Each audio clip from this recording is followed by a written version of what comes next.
Whistler.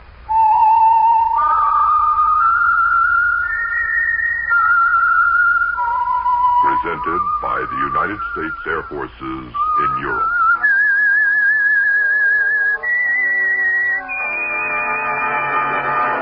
I am the Whistler, and I know many things, for I walk by night. I know many strange tales hidden in the hearts of men and women who have stepped into the shadows. Yes, I know the nameless terrors of which they dare not speak.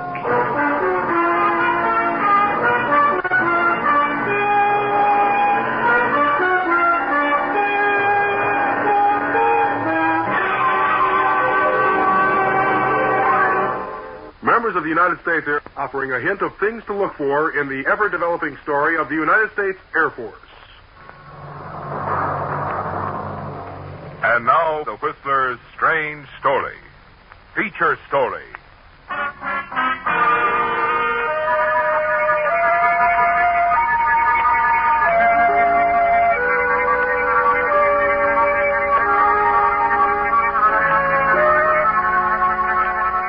The day was hot and clear as Darrow and Hazel Martin drove into the Southern California town of Matson, not far from the Mexican border.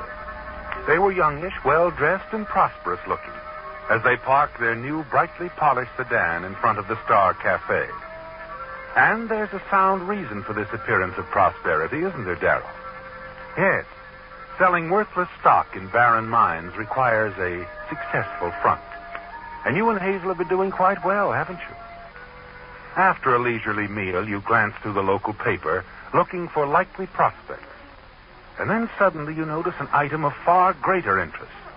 You read the story quickly, then reread it slowly and carefully. Well, what's so interesting, Darrow? I wonder if it could be. Nah, probably not. What are you reading? Oh, here. Look at this, Hazel. Joe Gibson funeral today. Who's he? Well, you wouldn't know him, but there was a Joe Gibson in the pen when I was serving that term for forgery. He'd embezzled a lot of money, hid it somewhere. Nobody could find it. Oh? How much? $75,000. $75,000? Waiting for him when he got out of prison? Yeah. At least we... pardon me. At least we figured he did. He never told anybody about it. He denied it all. He was quite a guy. What do you mean? Well, we called him the Baron. He could always get anything he wanted. Started out working as a prison mechanic, but finished his term writing articles for the prison paper when I worked on the staff.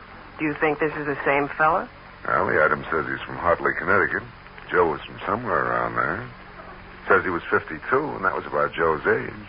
Well, you can't exactly call this a success story. It could be, baby. For us. Don't you see, honey? He's only been out for a couple of years. Not enough time to spend $75,000. Especially if he didn't want the police to locate the money he wasn't supposed to have. Yeah. And it's my guess that he'd be mighty careful about depositing it in banks. Probably keeps it close at hand in cash. And? If that cash is around these parts, I'd like to recover it. For us. How? Maybe it would be a good idea for us to pay our respects, huh? Oh, waiter. Yes, sir. How much do I owe you? Oh, let's see. That'll be $3.20. $3.20, huh? Here you are. Thank you, sir. Oh, by the way, where is the Matson mortuary? Just a block down. You'll see a sign. It's on this side of the street. Thanks. I think we can find it.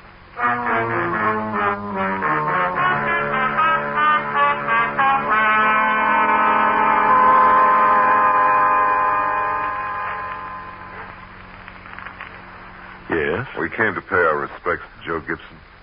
Friend? Yes. This way, please. Not many people here, huh? There are no relatives. And Mr. Gibson wasn't in Matson long. Oh, we just drove into town, noticed in the paper about his death. The services will be at 3 o'clock. That's about 2 hours from now. In here, please. Thank you. If you'll excuse me, I'll greet these people just coming in. Suddenly you find yourself staring at the profile of a tall, gray-haired man standing on the other side of the room, talking to a man wearing a sheriff's badge. Your eyes seem glued on him. And then you notice Hazel pulling at your arm. Come on, Darrow. Don't just stand there. Okay, let's go over to the casket. Let's get out of here, Hazel, quick. The man in the casket is not Joe Gibson.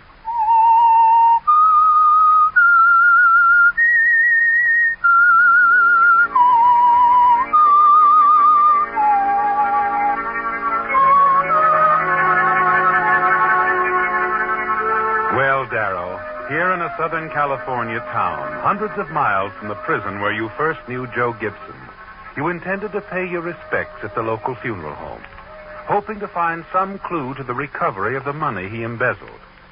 But the man you see in the casket is not Gibson. You're excited as you and Hazel walk back toward the cafe. What's the matter, Darrow? We barge in on some stranger's funeral? Not at all. I knew the deceased, too. He was there at the pen when Gibson and I were. But what puzzles me is that Joe Gibson himself was there in that room. Do you remember that tall, gray-haired man? Well, yeah, you kept staring at him. That was Joe Gibson. Do you think he saw you? No. It wouldn't make any difference. You'll learn I'm in town sooner or later. Now that I know Joe's pretending he's somebody else. I wonder how he managed to switch an identification. That's what I intend to find out. Oh, here's a cafe. Let's go in and see what we can learn, huh?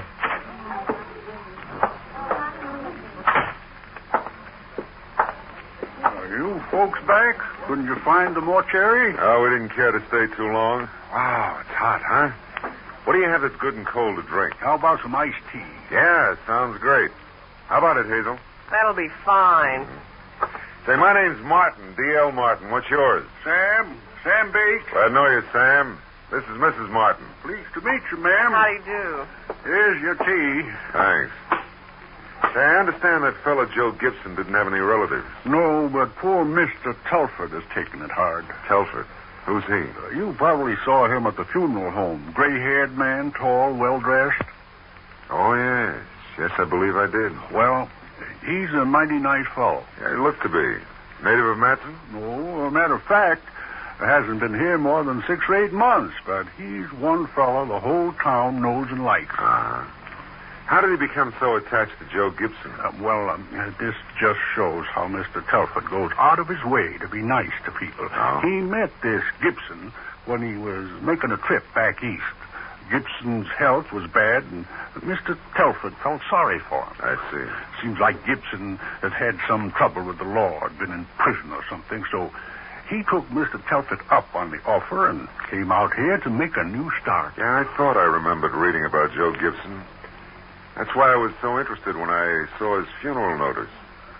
You'd heard about him back east?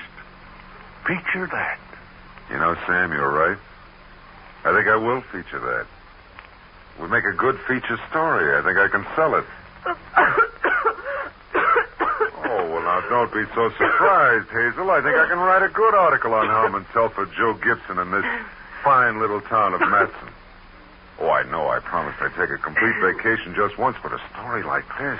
Well, you know best, honey. Now, there, huh? That's an understanding wife for you, Sam? Yeah. You see, I sell articles now and then to magazines, and this story could help us have our vacation with pay. Think so? Sure. Say, tell me, where would be a good place for us to stay a day or so, huh? Well, the best place around here is the Desert Motel. Just at the edge of town, right next to that big signal station. Uh-huh. Hank Holland runs it. Tell Hank I recommended it.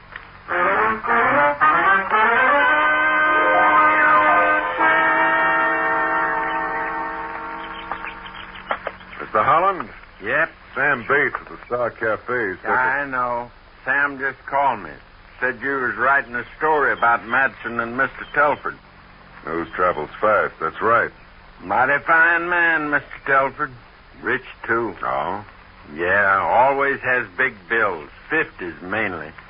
Gets a big kick out of it when we can't change them. Now you know him then, huh? Sure, everybody in town knows Mr. Telford. Our paper's always saying something about him. Newspaper, huh? I should get plenty of information from my story from the newspaper files. Where'll I find the office? On Main Street, right next to the Star Cafe. A feller named Dan Brady owns it.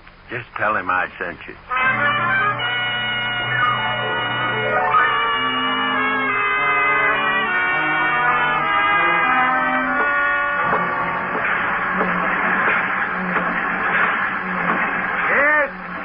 see Mr. Brady, please. I'm Brady. How do you do? My name's Martin. Oh, yes. Sam told me about you writing a story on Matson and the Gibson case. Oh, that Sam's a good publicity agent. Well, I was hoping I could use your newspaper files for some background. Be glad to help. Got copies all the way back to 1911 when I first bought this Really? paper. Changed the name to the Clarion. Haven't missed a weekly issue since. Oh, it's a remarkable record. Should mention that in my story, huh? I find Matson's a very interesting place. I like the people here, too. Oh, thanks. Since you're writing about Mr. Telford, you'll find he's been making headlines in our paper ever since he came to Matson. Fine man. Generous, too.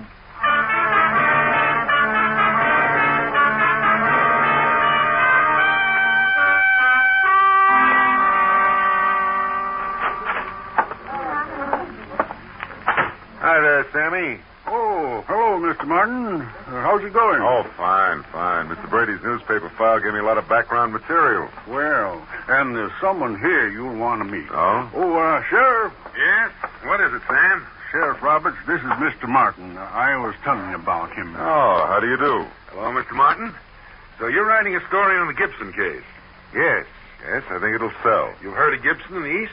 Yeah, I'm pretty sure it's the same person. I was working in Connecticut, and I read about his editorials while he was on the prison newspaper staff. That's so? Yeah. I believe he got out with minimum sentence because of good behavior. Mm-hmm. Of course, I'll check all the details when I get back to New York before I send the article for publication. I'll check with you, too, Sheriff, when I know more about the case. Well, I'll be glad to help, too, Mr. Martin. Oh, you've been a big help already, Sam. I tell you, there is one thing. I just can't seem to get to see Mr. Telford. You want me to call him for you? Would you do that, Sam? Now, that would be fine. 678J. Miss Telford, this is Sam. There's a Mr. Martin here who'd like to talk to you. Here he is, Mr. Martin. Thanks, Sam. Hello, Mr. Telford. hello, Mr. Martin. I'm interested in doing a feature on Joe Gibson. I've heard. Just what did you have in mind? Oh, well, it seemed unusual that he was coming out here to make a new start in life, and he died just as he was turning a new leaf, so to speak, huh? Yes, it was too bad. Yeah, but I think there's a lot of human interest in your giving him a helping hand. I'd appreciate having your picture, Mr. Telford. Mr. Martin, I wish you would give up this idea. Why? I think it has great possibility. Well, then, I'd appreciate your leaving me out of your story. It was difficult enough having this sad experience without publicity, too.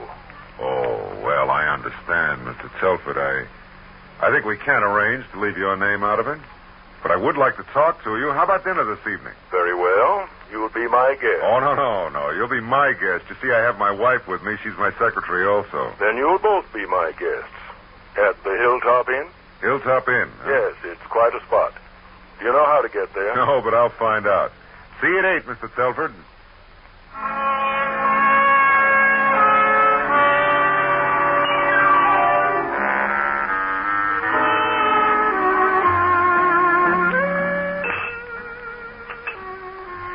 Do you think he's coming, Darryl? Well, it's 10:20. We'll give him another 10 minutes. If he doesn't show, we'll chalk up a point for Mr. Telford. Good thing he'd called to say he'd be late and for us to go ahead and eat. I'd have starved by this time. Food's been excellent. Hope it hasn't been poisoned. Oh, it was too delicious for that. Yeah. Excuse me, Mr. Martin. Huh? Mr. Telford just called, said he's awful sorry, but now he finds he won't be able to come out at all. He just telephoned? Yeah, he's taking care of the bill, sir. Says for you to have some more drinks and stay and enjoy yourself. Oh, we're sorry Mr. Telford couldn't get here, but it has been a delightful meal. This view over the countryside is lovely. The lights on the highway and the town below. Thank you. We're real proud of this view. Would you like another drink now? Oh, no, thanks. We've had more now than we usually do. Since Mr. Telford isn't coming, we better get back to town, huh? All right. So Mr. Telford sends his regrets, eh? Well, I guess we'll just have to see Mr. Telford at his home late tomorrow evening. Real late. Seeing Telford may not be so easy. He might refuse to let us in. He won't refuse. I'll make certain he doesn't.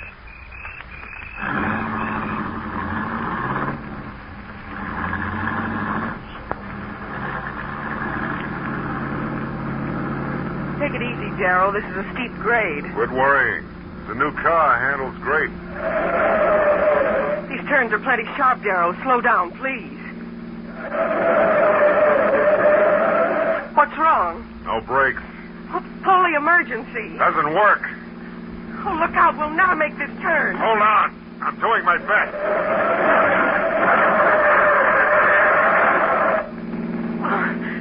How much longer? I think we're just about down.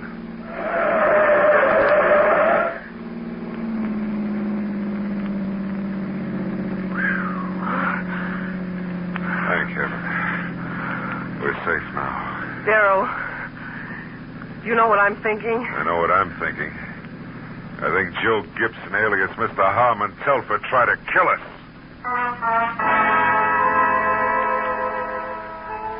It was sheer luck that you were able to round those dangerous curves without plunging to your death, wasn't it, Darrow? At the garage the next day, examination of the car proved that someone had deliberately put your brakes out of working order. Now you're certain it was Telford. He's probably seen you, recognized you, and knows exactly why you're here. You know now that you must have a showdown with him, and soon. Next day, you learn he lives in an apartment above his office. That evening, after the car is repaired, you and Hazel check out of the motel, and then pay Mr. Harmon Telford a visit.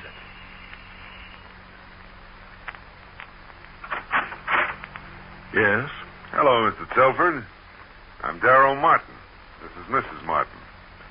I believe we've met before. Some years ago, Darrow.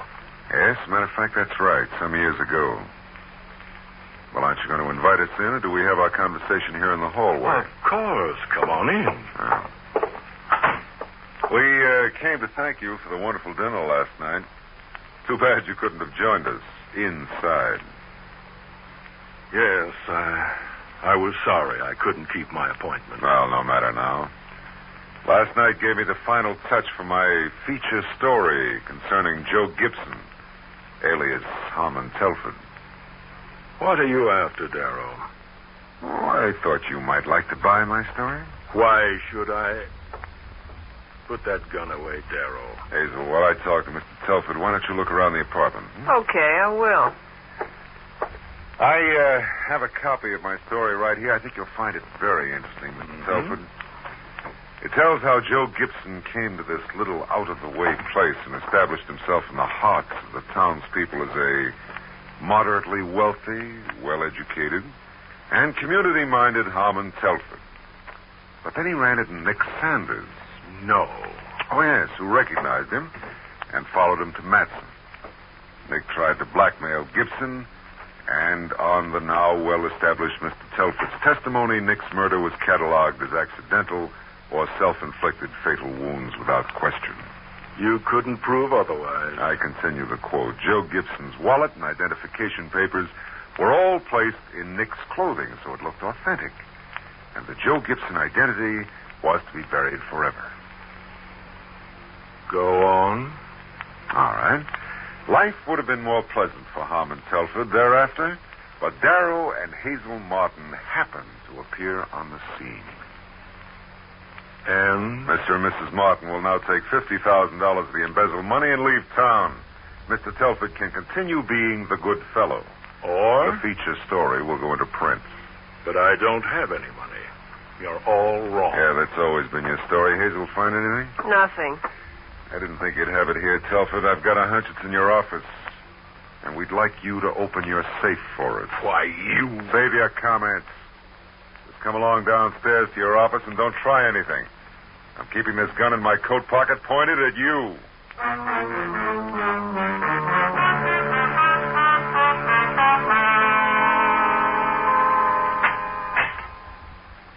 Now stand back, Gibson. Hazel, look and see if the money's there.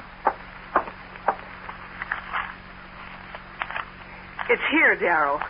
Thousands and thousands of dollars. I thought so. Now let's find something to put it in. How about this briefcase? Oh, fine. Oh, well. You know, Joe, we all wondered how it would be to have $75,000 waiting for us when we got out. You won't get away with this. You'll what? Tell the people of the town that we've stolen the money you embezzled, that you're really Joe Gibson? I don't think so. All right, put our feature story inside the briefcase, Hazel. Okay. Now, in case Mr. Telford decides to go to the police and they find the briefcase filled with money, they will also find the feature story of his true crime. Look out, Darrow. Rats! So you want to play rough? Don't shoot him, Darrow. No need for that. I don't intend to, but... Go ahead and shoot. People will be in here in a minute. You're asking for it? You didn't kill him. Of course not. I'll come out of it in an hour. I just knocked him out. Come on, honey. It's Mexico for us for a while. We'll stay there till the heat's off and then come back to the U.S. and spend this loot.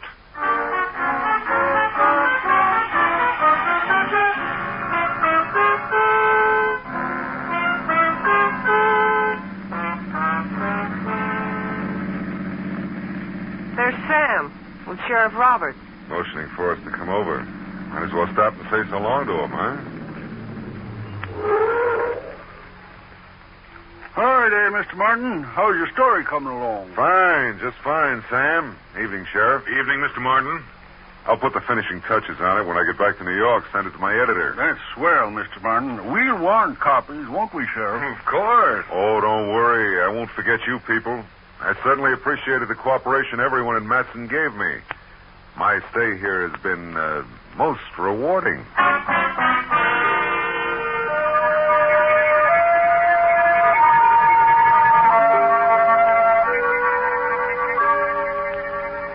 It's been a most rewarding stay for you in Matson, hasn't it, Darrow? You're almost rich, and within an hour you plan to be in Mexico, free to spend your riches. It's ironic that you should leave the town with the well wishes of Sam the waiter and the sheriff himself, who supplied most of the information you needed for your success. Yes, sir, Mr. Martin. It's going to make Matson real proud to have this story about Joe Gibson published. I promise to send you autographed copies. Good. I'll post him in our window along with the Matson Clarion's account of this Gibson hoax. Hoax? What do you mean? Joe Gibson isn't dead, Mr. Martin. Not dead. What are you talking about? Joe Gibson has been masquerading as one of our leading citizens, Harmon Telford. Harmon Telford? What about the corpse at the funeral parlor? That was another ex-convict named Nick Sanders. You see, we'd been suspicious of Telford for some time, all those big bills he carried, so we decided to do a little investigating. It wasn't any trick to get his fingerprints. We got him off a cocktail glass and sent him to Washington. We did the same thing with Sanders' prints. So Harmon Telford is really Joe Gibson, ex-convict. There's no doubt about it, huh, Sam? No, sir. The sheriff showed me the letter from Washington. My men are on the way up to Telford's office right now to pick him up. If you don't mind, you can drive me over to Telford's office, and then you can get the payoff for your feature story firsthand. Oh, well, of course. Sure. Is there room for three here in the front seat? Certainly. Here, Mr. Martin, I'll put your briefcase in the back. H.T. These aren't your initials, Mr. Martin. And his name tag, Harmon Telford, Matson, California. What are you doing with this briefcase? Well, you see, I can... 50s. Hundreds. All big bills. And the true story of ex-convict Joe Gibson, alias Harmon Telford. Did Joe go for your blackmail, or did you rob him? Now, look, Sheriff, Never mind. Find out all about it when we pick up Joe Gibson. If I find out what I think I will, you can write another story about the conviction and imprisonment of Darrow and Hazel Martin. The Whistler. Listen next week when once again the United States Air Forces in Europe present The Whistler.